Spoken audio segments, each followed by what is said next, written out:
नमस्कार दोस्तों। आज की इस वीडियो में हम 1 से 20 तक के सभी संख्याओं के विभाज्यता के नियम सीखेंगे। यानी कि कौन सी संख्या 2 से कटेगी, कौन 3 से, कौन 4 से और कौन 5 से। ऐसे ऐसे करके हम 20 तक की संख्याओं को सीखेंगे। यदि आप ये वीडियो पूरा देख लेते हैं तो आप कोई भी संख्या देखकर बता सकते हैं कि वह किससे कटेगी।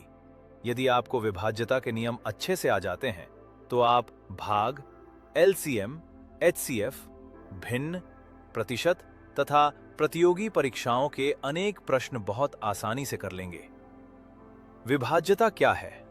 यदि कोई संख्या किसी दूसरी संख्या से पूरी तरह कट जाए और शेषफल शून्य आए तो पहली संख्या दूसरी संख्या से विभाज्य कहलाती है। जैसे 24 में 6 से भाग देने पर शेषफल शून्य आता है, अतः 24 6 से विभाज्य है। तो चलिए शुरू करते हैं। पहला, 1 से विभाज्यता का नियम। हर संख्या 1 से विभाजित हो जाती है। जैसे 15, 100, 999, 5000 सभी 1 से विभाज्य हैं। दूसरा, 2 से विभाज्यता का नियम। यदि किसी संख्या का अंतिम अंक 0, 2, 4, 6 या 8 हो तो वह संख्या 2 से विभाज्य होगी। उदाहरण, संख्या 24 के लास्ट में 4 है, इसलिए ये 2 से विभाज्य है। 86 के लास्ट में 6 है, इसलिए ये 2 से विभाज्य है। 120 के लास्ट में 0 है, इसलिए ये 2 से विभाज्य है। 348 के लास्ट में 8 है, इसलिए ये 2 से विभाज्य है। अब बताइए इनमें से कौन सी संख्याएं 2 से विभाज्य हैं? 135, 240, 227, 881, 100। ध्यान दें, यदि एक ही अंक की संख्या हो तो उसके लिए भी यही नियम है कि वो संख्या इनमें से ही कोई हो। जैसे 2 से विभाजित होगी, 4 भी 2 से विभाजित होगी, 6 भी और 8 भी। अब देखते हैं 3 से विभाज्यता का नियम। संख्या के सभी अंकों का योग करें। यदि योग 3 से विभाजित हो जाए तो संख्या भी 3 से विभाजित होगी। जैसे 123 के अंकों 1, 2, 3 को आपस में जोड़ने पर 6 आता है और 6 3 से विभाजित है, अतः 123 भी 3 से विभाजित है। उदाहरण, 456 में 4 + 5 + 6 = 15 और 15 3 से विभाजित है, अतः 456 भी 3 से विभाजित है। अगला है 4 से विभाज्यता का नियम। अंतिम 2 अंकों से बनी संख्या 4 से विभाजित होनी चाहिए। जैसे 324 में अंतिम 2 अंकों से बनी संख्या 24 है, क्योंकि 24 4 से विभाज्य है, अतः 324 भी 4 से विभाज्य है।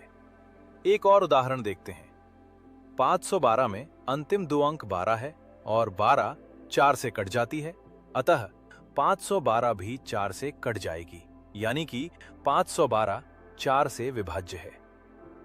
5 से विभाज्यता का नियम, ये बहुत आसान है। जिस संख्या के लास्ट में 0 या 5 हो वो 5 से विभाज्य होती है। जैसे 45 के लास्ट में 5, इसलिए ये 5 से विभाज्य है। 100 के लास्ट में 0 है, इसलिए ये भी 5 से विभाज्य है। 275 के लास्ट में 5 है, इसलिए ये भी 5 से विभाज्य है। अब देखते हैं 6 से विभाज्यता का नियम। दी हुई संख्या 2 और 3 दोनों से विभाज्य होनी चाहिए। उदाहरण, 36 का अंतिम अंक 6 है, इसलिए 36 2 से विभाज्य है। 36 के अंकों का योग 3 + 6 = 9 और 9 3 से विभाज्य है, इसलिए 36 भी 3 से विभाज्य है। अब क्योंकि 36 2 और 3 दोनों से विभाज्य है, इसलिए 36 6 से भी विभाज्य है। अगला है 7 से विभाज्यता का नियम। दी हुई संख्या के लास्ट वाले अंक में 2 से गुणा करें। प्राप्त उत्तर लास्ट वाली अंक को छोड़कर शेष बची हुई अंकों वाली संख्या में से घटा दें। यदि प्राप्त संख्या 7 से विभाज्य हो जाए तो जो संख्या दी गई है वो संख्या भी 7 से विभाज्य होगी। जैसे 203 में अंतिम अंक 3 है। अब 3 में 2 से गुणा करने पर 6 आता है। अब 20 - 6 = 14, क्योंकि 14 7 से विभाज्य है, अतः 203 भी 7 से विभाज्य है। अब सीखते हैं 8 से विभाज्यता का नियम। दी हुई संख्या के अंतिम 3 अंकों से बनी संख्या 8 से विभाजित होनी चाहिए।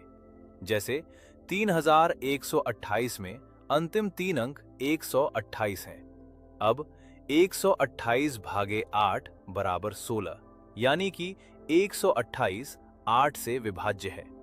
अतः शुरू की संख्या 3128 भी 8 से विभाज्य है। अगला है 9 से विभाज्यता का नियम।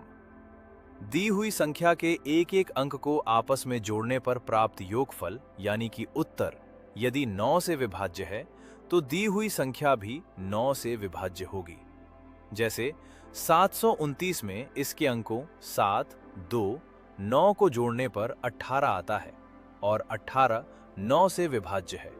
अतः 729 भी 9 से विभाज्य है। नेक्स्ट 10 से विभाज्यता का नियम।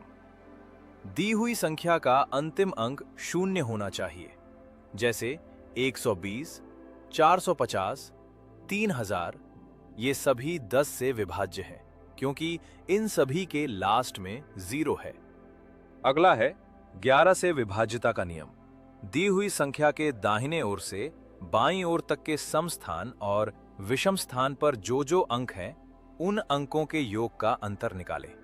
यदि अंतर 0 या 11 का गुणज हो यानी कि 11 से कटती हो तो शुरू में दी गई संख्या 11 से विभाज्य होगी। जैसे 121 में विषम स्थान पर अंक है 1 और 1 जिनको जोड़ने पर 2 आता है और सम स्थान के अंकों का योग 2 है। अब दोनों के योग का अंतर 0 है, अतः 121 11 से विभाज्य है। अब सीखते हैं 12 से विभाज्यता का नियम। दी हुई संख्या 3 और 4 दोनों से विभाज्य होनी चाहिए। जैसे 144 में इसके अंकों का योग 9 होने के कारण ये 3 से विभाज्य है और अंतिम 2 अंकों की संख्या 44 है जो 4 से विभाज्य है। अब क्योंकि ये 3 और 4 दोनों से विभाज्य है अतः 144 12 से विभाज्य है। अब देखते हैं 13 से विभाज्यता का नियम। दी हुई संख्या के अंतिम अंक में 4 से गुणा करें। प्राप्त उत्तर दी हुई संख्या के लास्ट वाले को छोड़कर बची हुई संख्या में जोड़ दें। जोड़ने पर प्राप्त संख्या 13 से विभाज्य हो तो मूल संख्या यानी कि शुरू में दी गई संख्या भी 13 से विभाज्य होगी। जैसे 273 में लास्ट अंक 3 है जिसमें 4 से गुणा करने पर 12 आता है। अब 12 को बची हुई संख्या 27 में जोड़ने पर 39 आता है और 39 13 से विभाज्य है। इसलिए दी हुई संख्या 273 भी 13 से विभाज्य है। अगला है 14 से विभाज्यता का नियम। दी हुई संख्या 2 और 7 दोनों से विभाज्य होनी चाहिए। उदाहरण है 98। अब क्योंकि हम 2 और 7 के विभाज्यता का नियम पढ़ चुके हैं इसलिए हम बता सकते हैं कि 98 2 और 7 दोनों से विभाज्य हैं। अतः संख्या 98 14 से भी विभाज्य है। अब सीखते हैं 15 से विभाज्यता का नियम। जो संख्या 3 और 5 दोनों से विभाज्य हो।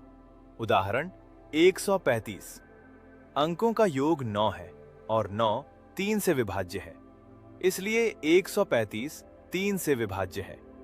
अंतिम अंक 5 है इसलिए 5 से भी विभाज्य है। अतः 135 15 से विभाज्य है। नेक्स्ट 16 से विभाज्यता का नियम।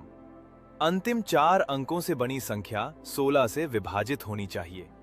उदाहरण 3,01,232 में अंतिम 4 अंक 1232 है, 16 से विभाज्य है। अतः 3,01,232 भी 16 से विभाज्य है। अब सीखते हैं 17 से विभाज्यता का नियम। दी हुई संख्या के अंतिम अंक में 5 से गुणा करें। प्राप्त उत्तर शेष संख्या से घटा दें। घटाने पर प्राप्त संख्या यदि 17 से विभाज्य हो तो मूल संख्या भी 17 विभाज्य होगी। जैसे 221 के लास्ट अंक 1 में 5 से गुणा करने पर गुणनफल 5 आता है।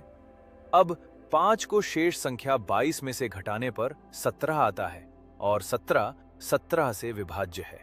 अतः 221 भी 17 से विभाज्य है। नेक्स्ट, 18 से विभाज्यता का नियम। संख्या 2 और 9 दोनों से विभाज्य होनी चाहिए। उदाहरण 198। अंतिम अंक बराबर 8, इसलिए 2 से विभाज्य। 1 + 9 + 8 बराबर 18, इसलिए 9 से भी विभाज्य। अतः 198 18 से विभाज्य है। नेक्स्ट, 19 से विभाज्यता का नियम। अंतिम अंक में 2 से गुणा करें, प्राप्त गुणनफल शेष संख्या में जोड़ दें। यदि प्राप्त संख्या 19 से विभाज्य हो जाए तो मूल संख्या भी 19 से विभाज्य होगी। उदाहरण 133। इसके लास्ट में 3 है, जिसमें 2 से गुणा करने पर 6 आता है। अब 6 को शेष संख्या 13 में जोड़ने पर 19 आता है और 19 19 से विभाज्य है। अतः 133 भी 19 से विभाज्य है। अब देखते हैं सबसे लास्ट, 20 से विभाज्यता का नियम। जिस संख्या के अंतिम 2 अंक 00, 20, 40, 60 या 80 हों, वो 20 से विभाज्य होती हैं। जैसे 120, 240, 360, 500, ये सभी संख्याएं 20 से विभाज्य हैं। अब एक बार मुख्य चीजों को रिवाइज कर लेते हैं। 2, अंतिम अंक सम हो। 3, अंकों का योग 3 से विभाज्य हो। 4, अंतिम 2 अंक 4 से विभाज्य हो। 5, अंतिम अंक 0 या 5 हो। 6, 2 और 3 दोनों से विभाज्य हो। 8, अंतिम 3 अंक 8 से विभाज्य हो। 9, अंकों का योग 9 से विभाज्य हो। 10, अंतिम अंक 0 हो। 11, विषम और सम स्थानों के योग का अंतर 0 या 11 का गुणज। 12, 3 और 4 दोनों से विभाज्य हो। 15, 3 और 5 दोनों से विभाज्य हो। 18, 2 और 9 दोनों से विभाज्य हो। 20, अंतिम 2 अंक 00, 20, 40, 60, 80 हो। यदि आपको ये पाठ समझ में आया हो तो लाइक करें और अपने दोस्तों के साथ शेयर जरूर करें। और यदि आप चैनल पर नए हो तो सब्सक्राइब कर लें, जिससे आने वाली वीडियो आप तक सबसे पहले पहुंचे। यदि आपको अभी भी कोई डाउट है तो कमेंट में डायरेक्टली आप क्वेश्चन पूछ सकते हैं। मैं आपके कमेंट का रिप्लाई अवश्य दूंगा। यदि आप किसी और टॉपिक पर वीडियो चाहते हैं तो कमेंट में बताएं। धन्यवाद।